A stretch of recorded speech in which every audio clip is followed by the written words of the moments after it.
is Fox 10 Talks. There are some new developments this morning into the ongoing investigation of the attempted assassination of former President Donald Trump. We will tell you a little bit more about what was shared in an interview with Fox News late last night that is definitely raising some new questions about who might be having at least a share of the blame as more and more people ask, how could it have ever happened in the first place? We're going to talk about that. We're also going to be taking a look at this just unbelievable story from here in the Valley. It's all about police going in with guns drawn in a big misunderstanding over a swimming pool. How could something like this happen? We will also take you to one city where, yeah, it's been so hot here in the Valley, but there is a city where it got cold enough yesterday to leave so much hail on the ground, it actually looked like you were in a snowstorm. Just incredible. Plenty to talk about this morning.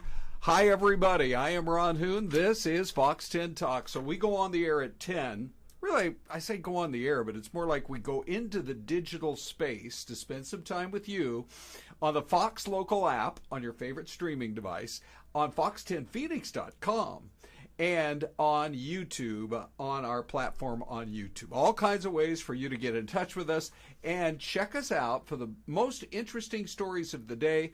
We dig into these, are able to give them quite a bit more time than otherwise we do in our fast-moving 4:30 to 10 a.m. newscast on Fox 10 TV. So let's just get right into it with this very first story this morning. And it is all based on an interview last night with Josh Hawley. If you're not familiar, he is a senator from Missouri, and he says that he has heard from multiple whistleblowers regarding the attempted assassination of Donald Trump.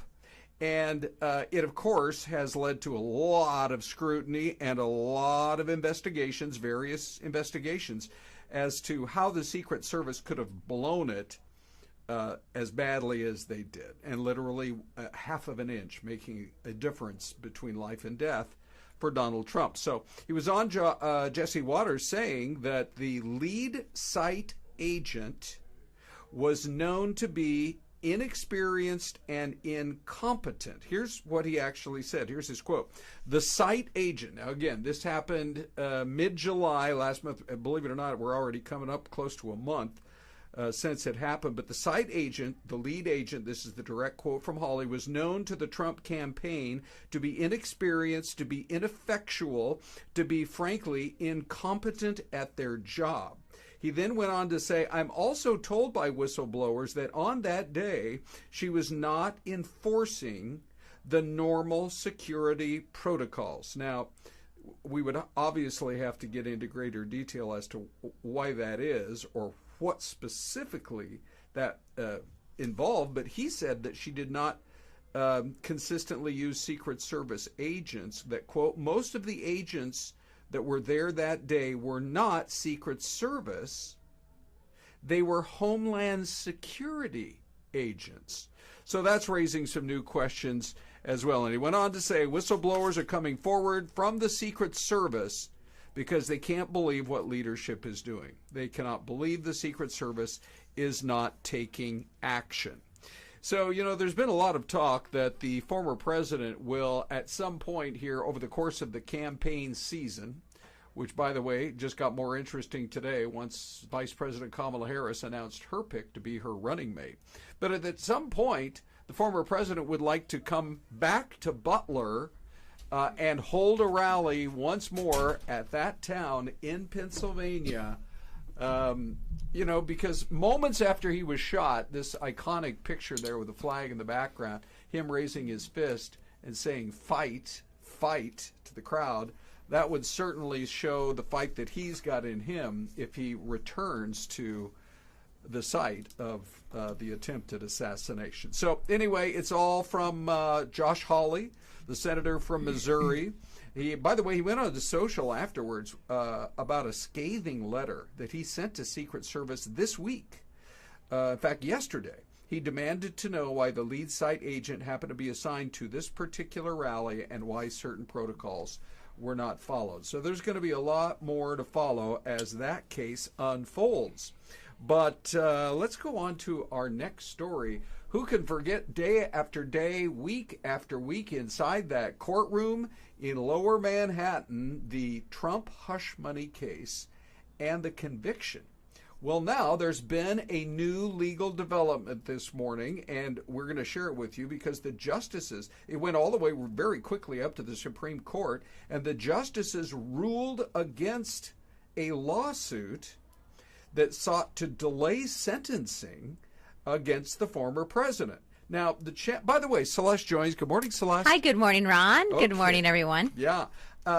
This challenge came not from President Trump or his legal team. It actually came from the Attorney General of the state of Missouri, who said that if the gag order that got put in place against him were to continue to be in place, it would infringe on the rights of Missouri voters. Plus the sentencing process itself.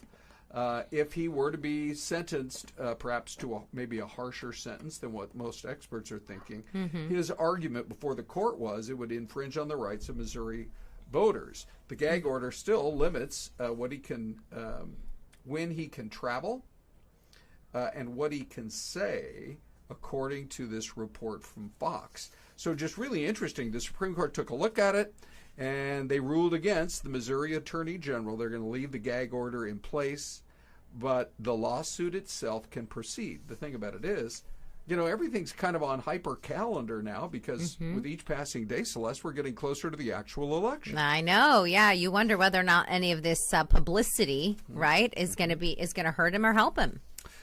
Well, so far, almost every time a trial case was announced or charges were announced, it seemed to help him. I think so. I mean, regardless, it's name recognition, right? Yeah, his name is right. constantly in the headlines. Yes, right. Which, we've been watching this morning. We have a thing on our air that we call the tag board. Yes. And Celeste, you may remember, I did that in the 8 o'clock hour, just showing on social media. I don't know why, but to me it seems like it's blowing up much bigger with this Kamala Harris pick than it did for when Donald Trump made his pick. Maybe because, when you look at all these various candidates, J.D. Vance is already a pretty well-known commodity. Yes. He's got the Hillbilly Elegy book, was elected to the Senate, meaning he's already a national figure. I think a lot of people were scrambling this morning to find out, well, who exactly is this Minnesota governor? Well, I think so too. And people are, what does he stand for? Right. Yeah. He actually has done, it was an interesting pick, I thought, because, of course, you had Mark Kelly, who was in the running, and he was big with like the border issues. But this guy, whilst I think they were hoping to look for somebody that brought more family values. And they're, that's the Midwest. And they're trying to reach out maybe to those moderate Republicans or even independents who really believe in family values. But then you see some of the posts from some leading GOP voices that are out there saying he was in a situation where he could have clamped down on the burning of his city. Yeah, the BLM protests. For day after day after day, and should have taken much stronger action. And not just that, but he raised taxes Yeah. in Minnesota in order to pay for certain initiatives that helped a lot of families, Yeah. but he raised taxes on everyone. And so did it really help the middle class? That's a big question.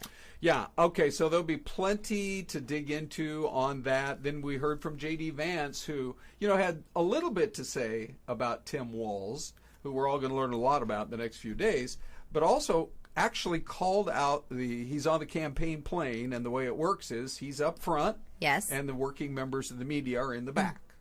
I don't even know if they're in Economy Plus, now that I think about it, Celeste. They might be all the way in the very far back, where you've got no leg room at all. Do they get peanuts? How about a Diet Coke? Right. But he called them out and said, you guys have got to press to try to get some answers. Yeah. It's been 16 days, and we really still don't know a lot about the actual positions that Kamala Harris, if she were to be elected president, would implement. What are some of her actual plans? So we'll see. And then you know what he did, Celeste? This is just the last few minutes. He took reporters' questions at the end of his rally this Oh, morning. wow. Really? Sort of to highlight, I'm willing to answer any question at any time, including in the middle of my rally. Yeah. So now the ball is in your court. I think a lot of times people just want, this goes for journalists and the public in general, we just want access. We want to ask questions. We want access to these people, and we want to know some answers. I think that's really good. Yeah. Celeste. All right, the unbelievable, hang on here. The unbelievable story. What is happening? Oh, there we go. The unbelievable story of guns drawn by police in a big misunderstanding over a swimming pool. This is crazy. When you first hear the headline, you're like, what? A misunderstanding about the swimming pool. Yeah. Well, apparently there's this app that people can go on, and people who have a nice pool in their backyard, maybe it doesn't even need to be that nice. Right. As long as it's not green. But anyway, they rent out pool time, and a lot of people like these apps. So there was this one app called Swimply, where whoever put the posting up was trying to scam people by saying, hey, this is my pool, when it wasn't.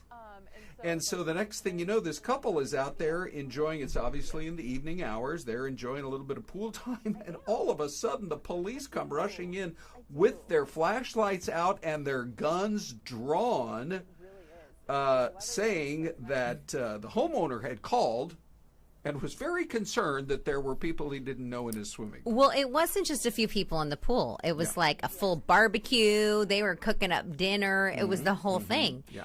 And maybe they thought barbecue, maybe the smoke from the barbecue and that certain smell when the hot dogs go on the grill, maybe that's what gave it all away. Maybe they should have shared. I don't know. See, if they had taken a different approach and said, hey, you guys are just in time, we put more dogs on the grill. Right, I know. But yeah, imagine being the homeowner. You have these people walking in your backyard. Yeah. Right? It's setting up shop for like a big fiesta. Yeah. Already cooking up the dogs and the burgers. People are jumping in the pool. And you're like, what is happening? Who are these people? You just feel so bad for this couple you because do. I don't know how much they paid, but they are supposedly going to get a refund. Our Fox 10 newsroom, we jump all over these stories. We talked to Swimply, and they said they'd been in contact and that they have been refunded, but the renters said they're still waiting for the refund. I know. Why is it that when you buy something on your credit card, Celeste, the charge goes immediately through, but when you return it and you're waiting for the refund, 3 to 5 days. Then there's a 3 to 5 day processing. Yeah. Why is that? I don't know. Takes too long. Takes too long. Anyway, I guess, in the end, you just have to be cautious. As a consumer, you just have It's to be crazy, cautious. though. What a crazy story. How do you avoid something like that? I know. There's got to be some sort of safeguards that Swimply has to install or There something. you are. That's the bottom line to this whole thing. Yeah. Okay, so let's take a look, Celeste. Yes, Ron. At what we expect in the coming hours. Okay, so here we are right now. It's 10:10. Yes.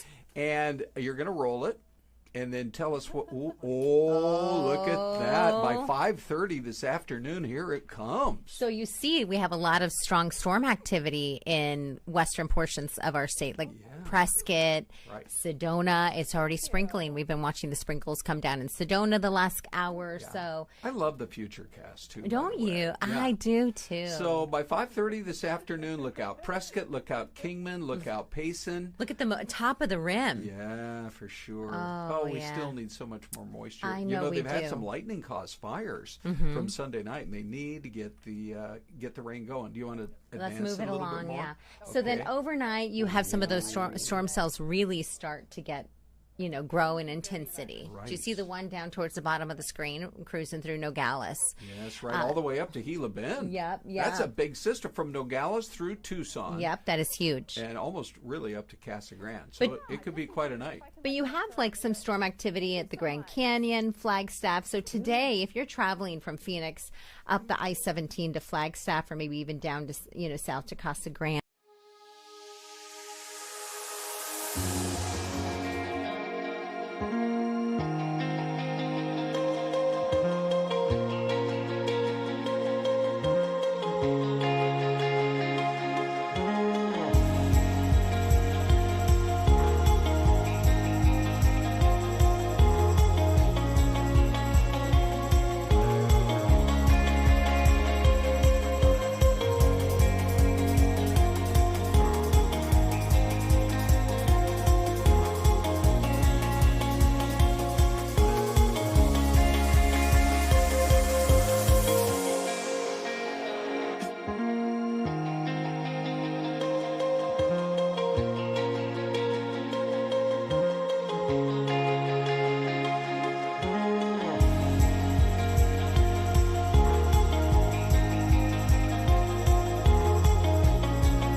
By the way, you're looking at Osceola, Iowa, which is looks like beautiful lake country through that part of Iowa, named after a famous Seminole Indian chief.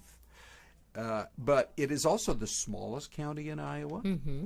And I don't know how many counties they have. I feel like I should know that. A lot of the states around the country have like 50. Correct. Right? I think Texas has over 200 counties. That's got that sheriff association in Texas has got right. That's a celebration. Sure. Right? I mean, they got to have that at the Jerry Jones Stadium where the Dallas Cowboys They play, do. for goodness sakes. But it's also, this is interesting, smallest county but highest point in the state. Wow. So, I mean, you know, it's fairly flat. Yes. But apparently it's a little bit higher there. So, anyway, beautiful shot. We welcome you back to Fox 10 Talks. You can chat with us on YouTube in the chat box. We always check that out. But also, Celeste, I want to go back to your map for just one more second. I believe we can do that. I'm just trying to give Dean a couple of seconds to call up the map one more time in the weather office. Oh, hang on, Dina. Oh, look at that. Look how fast he is. It's great. Can you cycle through one more time, by the way? I'm going to go through. You want the future cast, so let's go through. Oh, this is fascinating. So blowing dust. There's an advisory, 4 p.m. to 8 p.m. tonight. That's right over the metro area. It is. That's serious. Yeah, 40 to 50 mile per hour winds. If we have 50 mile an hour winds this afternoon. And dust. That could be some of those big desert storms. Yep. It could be tough driving, you know, between 4 and 8, people trying to get home. Here we go. Here's your future cast. Yeah. And so most of it's in the high country, north of Phoenix as proper. far as this afternoon. As far as this afternoon. Right. And then into the afternoon, like dinner time and into the evening, those storm cells will start to move to the south of us. Okay. And then by overnight Wednesday, you can see them starting to move out, and then eventually will dry up just a little bit. But this is typical with the monsoon, don't you think, Ron? We have a lot of storm activity in the afternoon, evening, and then it dries up in the morning, and then we have more storm activity in the afternoon. Well, this is the thing. We're close to a 50% chance of rain right here in the Metro Phoenix area. Oh, look at that now. Yeah, more storms. This goes all the way to tomorrow night at 9:30, and that might be finally when the Metro area gets hit. Yeah, maybe get Bring some rain. on the rain. We need it. Speaking of the rain, I do have to share with you that picture right there. So there is a fish that was seen swimming in a guy's driveway. If you're trying to figure out what's happening in this picture, the fish, you know, because they had all that flooding from Hurricane Debbie. Yes. And the fish were washing up in neighborhoods. Wow, that's like the luckiest day for a fisherman. You don't have to go to the lake. The fish come to you. Good luck trying to grab them with your bare hands, that's for sure. But we also have live pictures coming in from the Carolinas now. You know, my son and his wife and our grandkids live in South Carolina. I saw these pictures, hold on now, of the coast of Carolina. Let's see if we can go to that. Oh, hold on. Oh, I've got to get you Calgary in a minute. Oh, that's Calgary? That's Calgary. Yeah, that's exactly right. But if we still, I guess I'll just look and see if we have any communication going on with the master of the live cams, our own Dino Fazzino, of South Carolina. We were showing pictures, Celeste, earlier today of Myrtle Beach. Yes. And I mean, it was soggy. Oh. And they're saying that Charleston, the big city there, could get 18 inches of rain by the end of the week. Because it's moving so slowly, it's like it's parked over the Carolinas. You know, that is such, I have not been, I know you have, but I've heard so many great stories about what a beautiful city that is. So that would be a bummer to damage any part of that city. Yeah, that's for That's sure. a lot of rain. 18 inches. Yes. Yeah. Incredible. I mean, isn't that about 2 years worth of rain for us? Yeah. Or 2.5 years. Maybe 3. Right? Although one good storm could certainly change it around.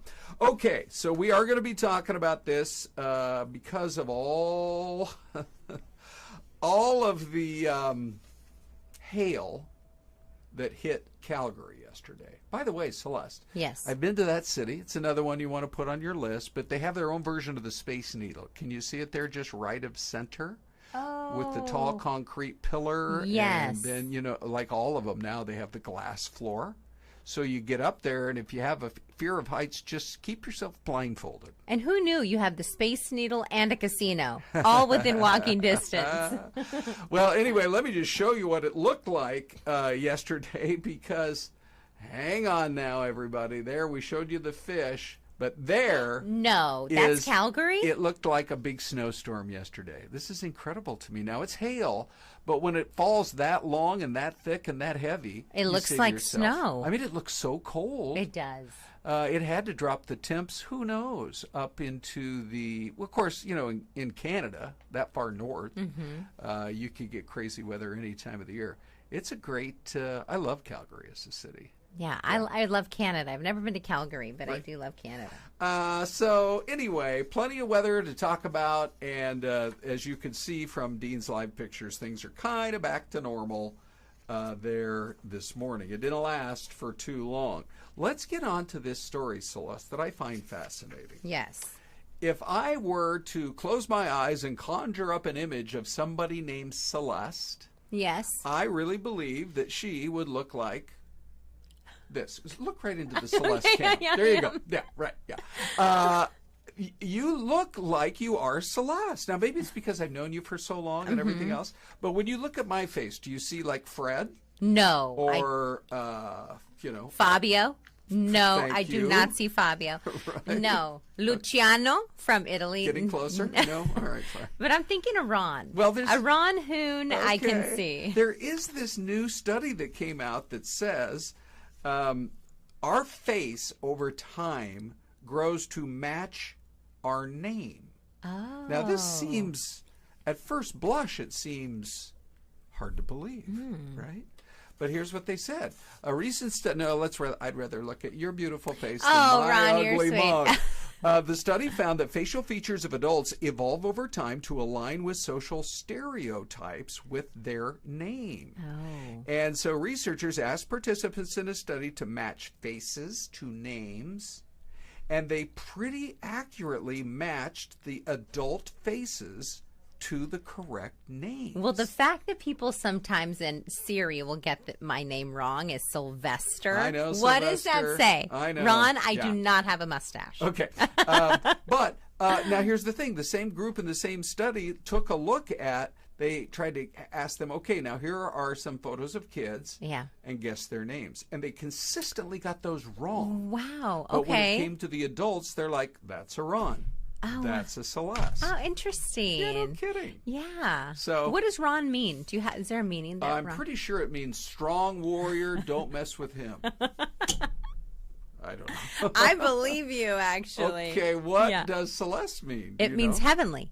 Oh, Celeste. Yeah. That's great. Ron, good answer. Yeah. That's great. Yeah. By the way, time to talk a little football. I got my Washington Husky cup right here. Yes, we you have a do. new guy on our defense named Ephesians. Ooh, oh, wow. Ephesians Prysock. He's Uh-huh, going to Ephesians. be a superstar on defense. But would you, I guess maybe you look like Ephesians. Yeah, probably. Right? Very wise Yes, individual. very wise. Maybe there's an Elijah and a Luke, John, and Mark. Sure. Matthew, Mark, Luke, John, all on the same football Is there a team. Colossians? Corinthians? Oh, there you go. Yeah. All right. So then we have to mention this hilarious story of the bird. Did you guys have this at all on your show this morning in the later parts? No, this we is did hilarious. not. That bird is a shoplifter, Celeste. Can you Okay. see what he's doing? He's a seagull.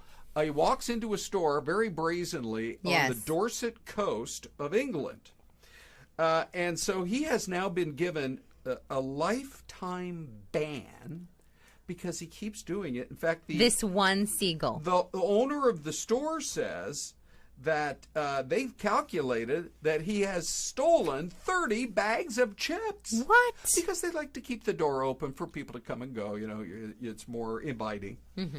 And this bird, by the way, that then is the first part of his crime. There's the second part. He's Oh, walking he away. takes it. Oh, he's a full-on shoplifter. What were they? Bugles? I I don't know. I was trying to figure out because initially they looked like Doritos. Yes, right. Maybe You they know? were. I don't know. Hard to beat Frito-Lays, if you ask me. But anyway, they've now put up a warning sign. It says, keep the door closed to keep our resident shoplifter out. I like the hilarious. emoji they put there after. Sure, right. Ron, let me give you a quick moment. I did look up the meaning of your name. Oh, good. Okay. Okay. Let's go right ahead. First of all, Celeste. it's Yeah. Hebrew. because and for all of our viewers and listeners, you can look at Ron. Let's look at your mug now. Okay, and this is what your name means. Okay, this it's the Scottish form of the Old Norse name Ragnvaldr, which comes from the Germanic name Reginald.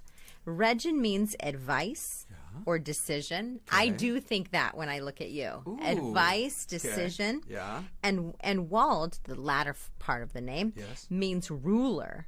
Ron can mean mountain of strength or ruler's counselor. Hello, counselor. You know what's kind of funny about that? And those are some of the things that you mentioned when you were joking, but that really is. Funny, though, that, I do have some Scots and Irish in me. And where are you a lord? I was a lord in Scotland because I bought a square inch for $49. And I got an official certificate. But then I've been told that the name is a Viking name. The name Hoon is an old Viking name. Oh, wow. Anyway. The Vikings. Yeah, well, you mentioned them too, right? Yes, I did. Oh, Norse. You said Norse. So, Norwegian means strong Viking. Yes. Celeste, let's go to the mystery cam. Do you want to? Let's do it, my friend. All right, here we go, ladies and gentlemen. Let me get the proper, there we go, with the mystery cam. Oh, this is a pretty looking town. With all those mountains? Let's see. Okay, so we have a little bit of a town square, which, that's more of an older, And kind of a roadway off in the distance, maybe? Yes, going off into the mountains. So, I'm going to say... It's amazing how many cams we have. I just have no idea. I know. I don't know. Maybe, what do you got? I'm going to go like a West Virginia. Okay, I'm going to go more out west here. And say like a Colorado. Oh, that could be like a Colorado. Yeah. All right. Here we go. On to the Celeste cam we go. And what Arkansas. Oh, for goodness sakes. Yeah, Fayetteville. They say that part of Arkansas is absolutely beautiful. Well, look, it's so green there. And not far from there, Bentonville. I've had people tell me that, especially on that northern part where you're getting up into the Ozarks, more toward Missouri, it's really beautiful. So there's one more look. If you're driving across Arkansas, that might be a town to pull in and have lunch at one of those cafes on the Old Town Square. Yeah, what a beautiful morning it is there. Yeah, for sure. All right, we always have fun with that. Now, if you would like to communicate with us, like we say, you can always do it live in the YouTube chat box. But if other thoughts, say, improvements you would like to see on our daily podcast, you can always reach out to us at fox10talks@fox.com. Celeste, another successful podcast. Yes. Have a great day, everyone. Thank you for joining us.